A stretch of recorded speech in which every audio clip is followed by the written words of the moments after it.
We saw a division rival of the Panthers sign somebody to a massive extension. We also discuss how the Panthers benefit in that. And can the Florida Panthers weather storms even if they lead the NHL in penalty minutes?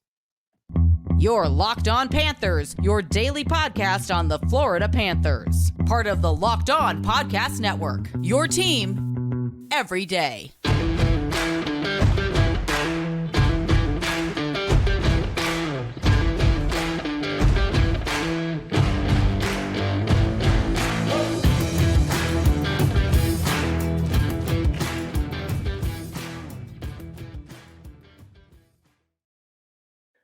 And welcome into this Friday, August 25th edition of the Locked On Florida Panthers podcast, part of the Locked On Podcast Network, where it's your team every day. Thank you for making the Locked On Florida Panthers podcast your first listen of the day. I'm Armando Velez, and you can follow me on X at MondoMan12. Follow the show account on X and Instagram at LO_FLA Panthers. And shout out to the everydayers who come back here and get your daily Florida Panthers fix. And today's episode is brought to you by FanDuel Sportsbook, official sportsbook of Locked On. Make every moment more. Visit FanDuel.com/Locked On. So, Cats fans, a lot of news has been going on, especially this week, with multiple players getting extensions. Alexis Lafreniere, Evan Bouchard is one of them as well. But there was a big one this week in the NHL, and that was Auston Matthews signing a 4 times 13.25 contract extension with the Toronto Maple Leafs starting next year. That was something that was discussed a whole bunch during the offseason as the Maple Leafs were in the middle of a GM change as well. But here to discuss this this extension for the Maple Leafs and how it affects the Panthers and the rest of the NHL is Nick Fairbanks. He is back here on another edition of Fairbanks Friday. Nick, welcome back to Locked On Panthers. Thanks for having me back. And just because the Panthers are enjoying the summer, enjoying their time off, doesn't mean that other things aren't affecting them. So interesting to see how things are going to pan out with the Auston Matthews signing. And then, as you were saying, can they do the penalty killing thing again this season? Yeah. Yes, which will be a conversation in segment 2 for as far as the leading the league in penalty minutes. But another player actually who signed an extension was actually Brendan Hagel of the Tampa Bay Lightning. He signed that the day after Adam Danker and I did that crossover back on Monday night going into Tuesday. But I think when you look at the Matthews extension, which starts next season, 13.25 full no move clause, like we said, like we've spoken about really in the summer and even in our chat, William Nylander is going to be the odd man out in this situation. And with the Maple Leafs committing a lot of money to 4 forwards, and ever since Freddie Anderson left, you've had the revolving door of goalies with Jack Campbell. Ilya Samsonov might be gone after this year, especially how he felt disrespected in the arbitration hearing as well. Joseph Wall might be the guy going forward for them as well. So that's the difficult part for the Toronto Maple Leafs. But then I look at the Florida Panthers side of things as well, and I think of, and this is something as well that Elliot Friedman on 32 Thoughts spoke about yesterday about the anticipations of the cap. We spoke about the $4 million raised going into next season, but he also mentioned something else that GMs are anticipating even in the next season, that it could be a $5 million raise as well, which was a little shocking to hear, which it's that much that's going to be raised. So with Tkachuk's contract specifically, Nick, next year at 9.5, as far as the cap hit, that would be 10.8% of the cap. If it were raised by 5 million the year after, it would go up down to 10.2% of the cap as well. And also, it's a little bit of the change of how deals are negotiated. Elliot Friedman spoke about how it's changed in the NBA, how someone like LeBron has done it for a little bit now, signing these short-term deals to get your big payday. as well, which that's what Auston Matthews is doing. That's what the Maple Leafs tried to get more term on that for good reason on their part. But you think about the Barkovs, the Kachucks, especially how they're two-way games as well, and the meat of their contracts, the especially the middle part, they're still going to be under contract. You don't have to go back to the negotiating table, and the Panthers really benefit from everything that's going on with the escrow being paid off. It really does. I mean, for the last couple of years, the Panthers have been under the cap crunch, which, you would have asked us, 10 years ago when Doug Sifu and Vinny Viola bought the team if they were going to be a cap team. There was a lot of questions surrounding that. So I think, over the last seasons with this crunch and having to make decisions and trade players off, I mean, you talk about Anthony Duclair being shipped off to the Sharks so that we can bring in a fourth line center and have some cap relief amongst others. Maybe we wouldn't have to do that if it came in next season or even 2 seasons from now. But at the end of the day, you are what the market determines you are. Mm-hmm. Matthews is definitely a top 5 player in the NHL. There's no disputing that. He can score a ton of goals. My question is, they didn't get the term they wanted, but they got the dollar amount that Matthews wanted. So I think it's a win-win. Does this make them better? Is this going to make them better for the long term? Because, as you said, Nylander's probably not going to be able to sign there for the money that he wants. You have 2 years left of Marner. Is he going to want more money than Matthews or the same amount? Because he does put up more points as far as he did last season.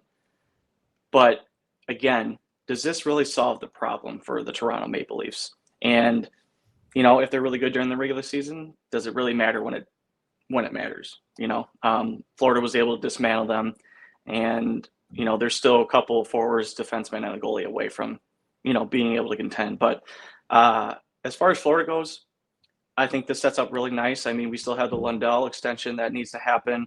You have the Montour extension, hopefully, and you have a couple of other players that are looking to get a little bit of payday. I mean, you look at Sam Reinhart as well. What's he going to settle on, and if they can fit him under the cap? So a lot of decisions, but at least this gives Florida a little bit more flexibility. Yeah, and I'm not going to rehash too much of what we spoke about in the last episode with Jacob of who you keep long-term, Montour or Forsling, something like that. But if the cap is going to raise by $5 million for the season after, this gives you that opportunity to be more comfortable if you are to extend one of those guys as well. And also, I just also think of how cool it is that the NHL and the NHLPA are actually could be working on a best on best tournament come in 2025, and you see and there's a projected lineup of Auston Matthews with the Kachuk brothers next to each other on the wings there. So I think and of course it's a pride thing when it comes to best player in as far as Americans. I mean, you think about also Jack Eichel out there as well as one of them too, and same division as well for Matthews and Kachuk, both Kachucks actually.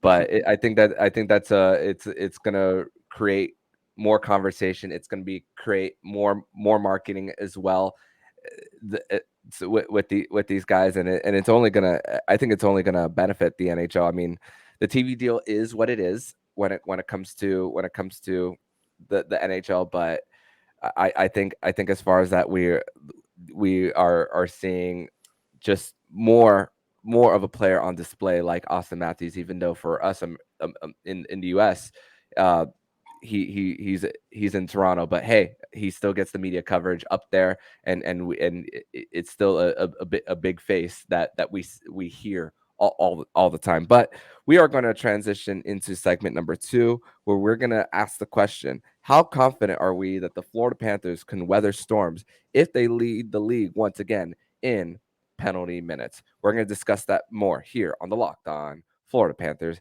podcast. But first, we're going to tell you all about FanDuel Sportsbook. And football season is about to kick off, and FanDuel is giving you the chance to win all season long, because right now you bet on a Super Bowl winner, you can get bonus bets every time they win in the regular season. Just pick any team to win the Super Bowl and you'll get bonus bets on every victory. So visit FanDuel.com/lockedon and start earning bonus bets with America's #1 sportsbook.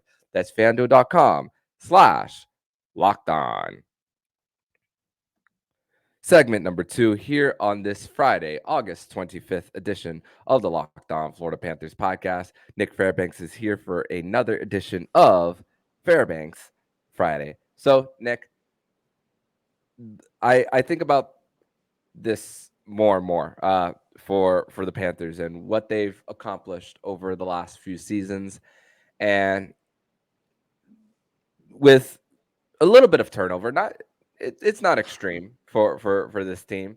Yeah, the health question is still a conversation with the blue line as well. You have guys who don't have necessarily the best reputations as far as Ulrich and Larson coming into the fray. But I want to ask you, if the Panthers lead the league once again in penalty minutes, how confident are you that they are able to weather storms? I think for a stretch of games, they might be able to do it, but I think over the long term or the long haul of the season, it's going to do exactly what it did to them last season. It's going to put them behind the 8 ball, and it's going to make it a lot harder for them to squeeze out games or even take control of games, because this high-sticking infractions last season was just ridiculous. I felt like every single player actually had at least one. Barkov was penalized multiple times, which is not like him. And I just think that if you're consistently putting yourself in, opportunistic, positions, or giving the other team opportunistic, chances, then you're going to hurt yourself. I mean, look what happened in the Boston series. They were down 3-1, and it's mainly because they couldn't stay out of the penalty box. Then they finally started playing smart and taking it to Boston, and they ended up winning the series. So over the long haul, I don't think it's sustainable. And even with a new turnover of players, defensemen are going to get worn down. And then you have those bottom players that may not be getting a lot of ice time. They're eventually going to get worn down. And those are the players that you have to start leaning on later in the season. So, no, I don't think that they're going to be able to weather it. Maybe for, like I said, a stretch of time, but they got to figure something out. I understand that their forecheck is aggressive. It was very effective, once they put everything together, but they have to learn control, and they have to learn when to, take their chances. Yeah, looking at the goal differential with power play goals and power play goals against, the Panthers were -7 in that category. Shorthanded goals, they were -3 in that category, and everything else outside of that, they were +24 outside of special teams. This includes 3-on-3 hockey in overtime. This includes also the shootout, unfortunately, as well in that. So as far as early on and even in the regular season at times, yes, they can weather storms, but you're putting yourself in you're consistently putting yourself in stressful situations that you don't want to be in come the regular season, especially during the home stretch of the regular season where you're a few points behind and you need to squeeze out 2 points. And even when it comes to tiebreakers, regulation wins or regulation overtime wins, depending on which category you lead on as well in that, and that's gonna be a big factor. And it's crazy how even early on in the postseason, I mean, you think about Game 6 in the first round, four special teams goals by the Boston Bruins, 3 power play, one shorthanded goal for Boston, and the Panthers were still able to squeeze out of that with a win. And yes, Sergei Bobrovsky, that a lot to do with that, which Sergei Bobrovsky was left out of the top 10 goalies in our Locked On NHL vote of best goalies. Apparently Stuart Skinner was ahead of him, even though Bob has been around for a longer time and has posed a .915 save percentage in the postseason. But that's where you got to see the best. That's also where you got to see the best of Bobrovsky as well. You're gonna have to see the best of Barkov, and you're gonna see guys who might have to ask more as far as playing on the kill. Ulrich Larson was not a guy who played a lot of PK minutes on the Canucks last year. He averaged about just over a minute a game on the PK. He was I think the fourth leading defenseman in time on ice, shorthanded. So he's probably gonna have to play a bigger role there as well.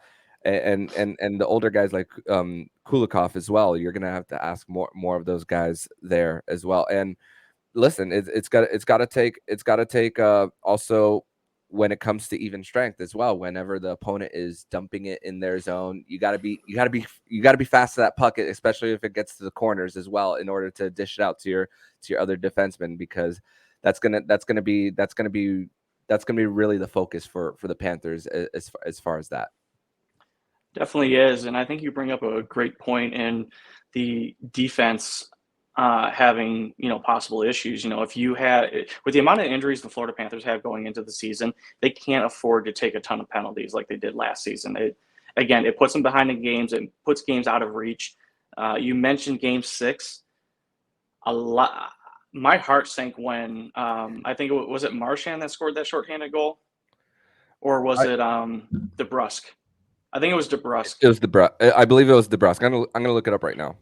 But as we're saying that, like, they cannot put themselves in those kind of positions. They have to play smart, and your top defenders should not be playing on the penalty kill. With the amount of time that the Panthers did last season. So, I think time kind of caught up to them. Once we got to the Stanley Cup final, but maybe they are going to figure something out with the new defensive core. I mean, you have Mikola come in, you have Kulikov coming in.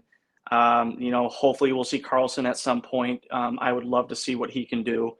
And you just have all these other moving parts right now that, maybe it'll be better. But at the same time, you have to not put yourself in that position. No doubt. And it was Jake DeBrusque who scored that shorthanded goal, but thankfully Matthew Tkachuk, 17 seconds later, he scored on that power play in Game 6. So was able to, but you can't expect it to just even out all the time when it comes to giving up a shorthanded chance. I mean, like we said at the top of the segment, the Panthers were a -3 in shorthanded goals for and shorthanded goals against. So definitely got to be on top of their game, especially on their own end, because hey, you get to 500 at least by American Thanksgiving. I think the Panthers are going to be. I think they're going to be fairly okay if they are at that point by the time we get to late November as well. But we're going to transition over to segment number 3, where we are going to discuss now that the NHL has lost a person and we're going to discuss how impact on someone 2 years after the fact. And we're going to discuss that more here on the Locked On Florida Panthers podcast. Your Locked On Panthers, your daily podcast on the Florida Panthers. Part of the Locked On Podcast Network. Your team every day.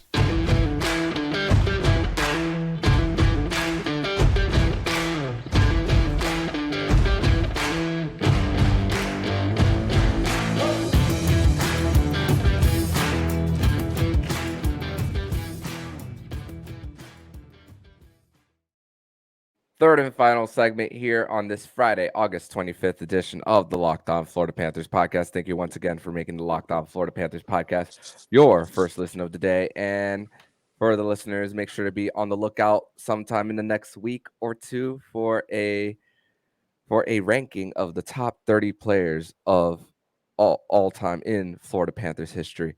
And before we actually get into the topic of this third segment, Nick, I'll say, I'm gonna say this publicly. It takes a long time to fill that out. And do you want to know how many different sweater combinations there are in the history of this franchise? Not one clue. 556. That includes players changing numbers too. And to try to type every single name and being on the computer for hours and having the eye strained, taking a little bit of a break too, with being a little overstimulated too, with filling every from 93 all the way to this point. It takes a whole bunch of time to fill this out. So Panthers fans, I'm asking you to be a little patient before that survey comes out, because we're going to make a whole bunch of episodes out of it.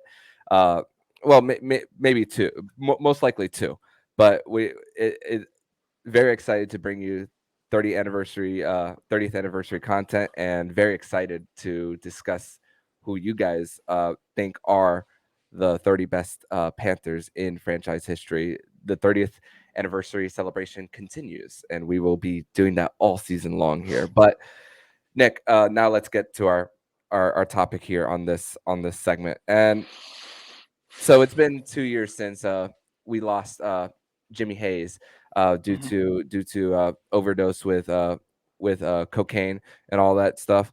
And his brother Kevin Hayes recently came out with something on the Players Tribune, which very thankful for things like the Players Tribune, which was created by Derek Jeter.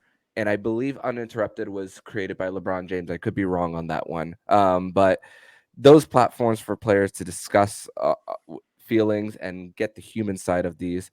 And if there's something we learned uh, about Jimmy Hayes from what Kevin Hayes spoke publicly on the Players Tribune, is that he was always that guy who was very welcoming to the person, a new guy, whether it was in the cafeteria in grade school, or whether it was someone on a hockey team as well. And one thing that stuck out was in the very beginning was when Kevin Hayes spoke about maybe if you leave your friends with great stories, you can live forever. And it's something that definitely for him personally, when Kevin Hayes spoke about him being a best friend and being the guy who is welcoming, I can only imagine what the locker room was when Jimmy Hayes was on the Florida Panthers, and just always I could only imagine how it was an environment that Hayes, he was always very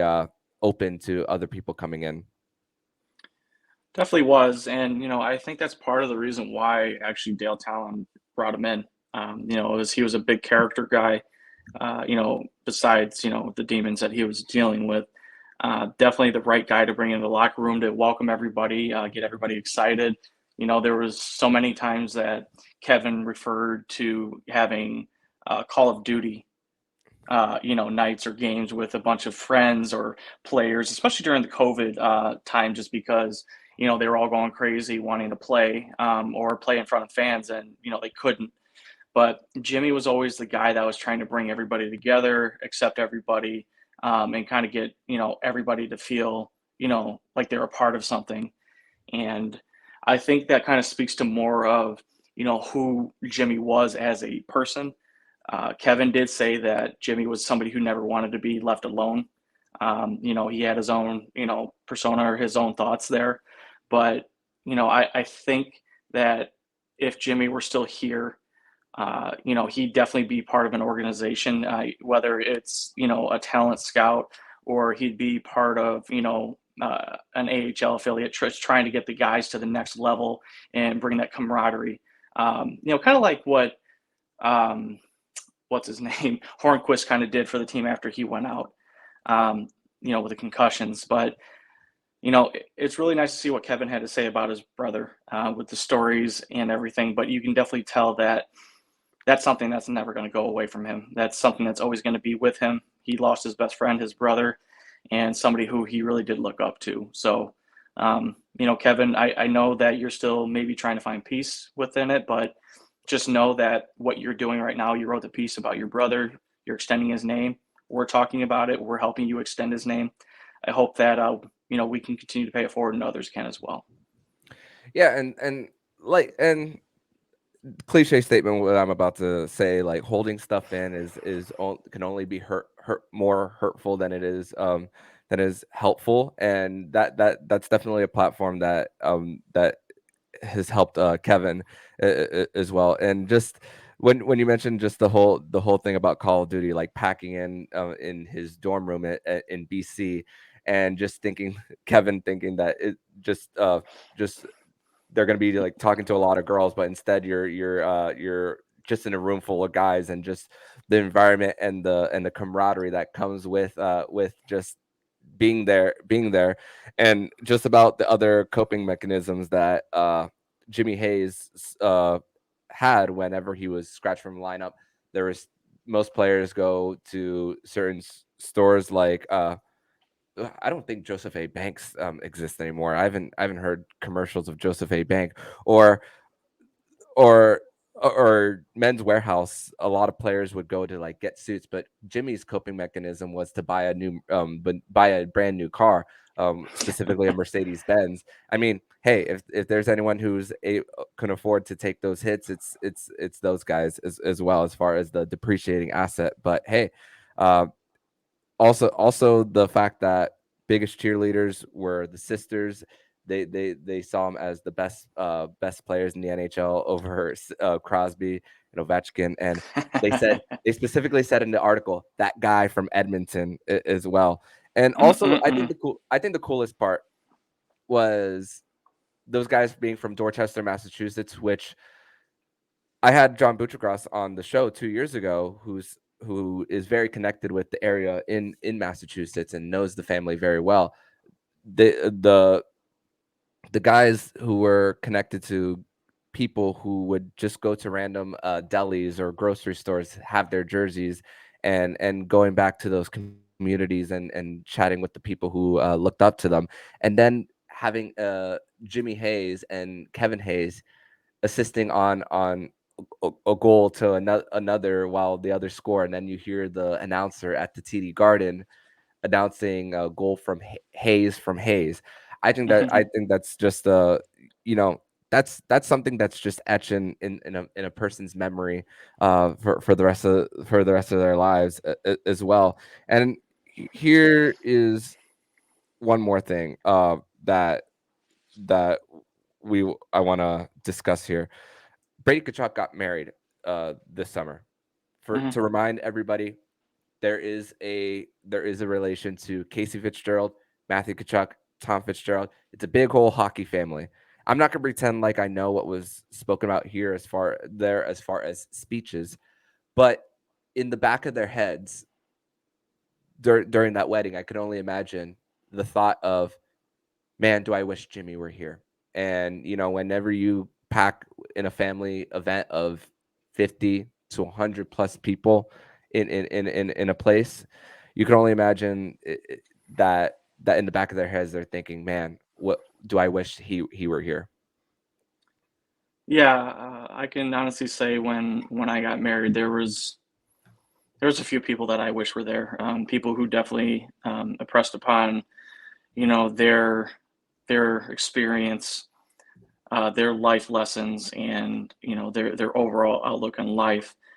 I really wish they were there. And then the same thing on my wife's side. I know that there was a few people on her side that wished to be there, but isn't that the point of it all? To kind of appreciate and just really just understand how much these people meant to us, and really just admire who you are because of them, and how much better of a person you are. I hope Kevin is finding happiness in that, just because I think without his brother, I don't know where he would be right now as far as like in his NHL career, or in life. So these people are in our lives for a reason, and they do good onto us, but it's our job to kind of carry that on and make sure it's always remembered.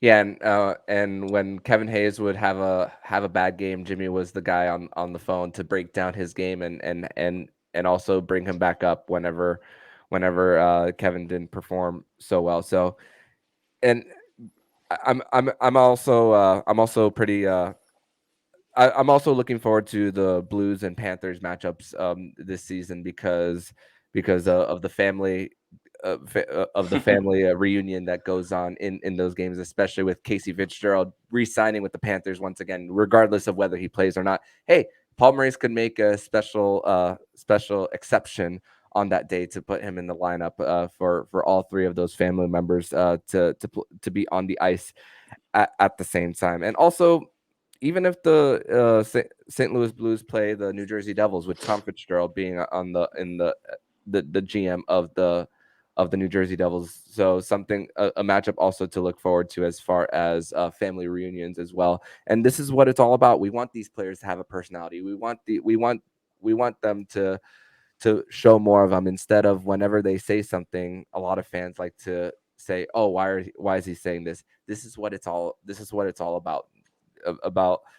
About guys bringing out the personalities. We talk about how hockey players are dry or don't want to say anything as well because of the whole team first mentality. But you get stories like these, it opens up more doors for guys to be more of themselves and to be more open on that these guys are not just products for our entertainment as well. Mm-hmm. Nick, any final words before we get out of here on today's show?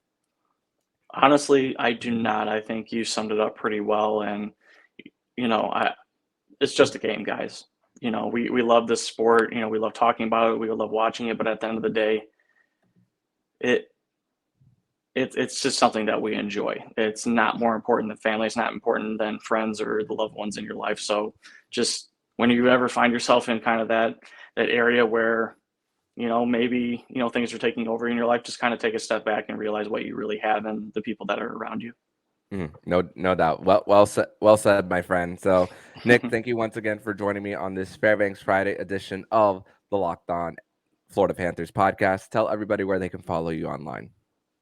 Thanks for having me on again, Armando. Everybody, you can follow me on the X at Prudentious0, and I would be remiss to talk about Threads. You guys can follow me at Bure1096.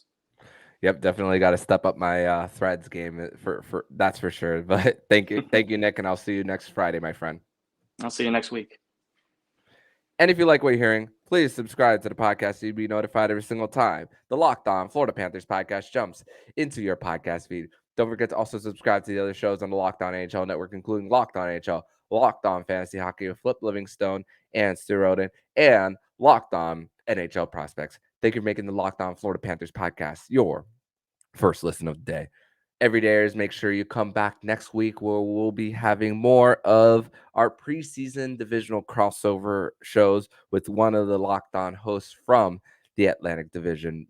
Make sure to subscribe to the podcast so you can get those episodes in your feeds. So I'm Armando Velez with Nick Fairbanks, and you've been listening to Locked On Florida Panthers podcast, part of the Locked On Podcast Network, where it's your team every day.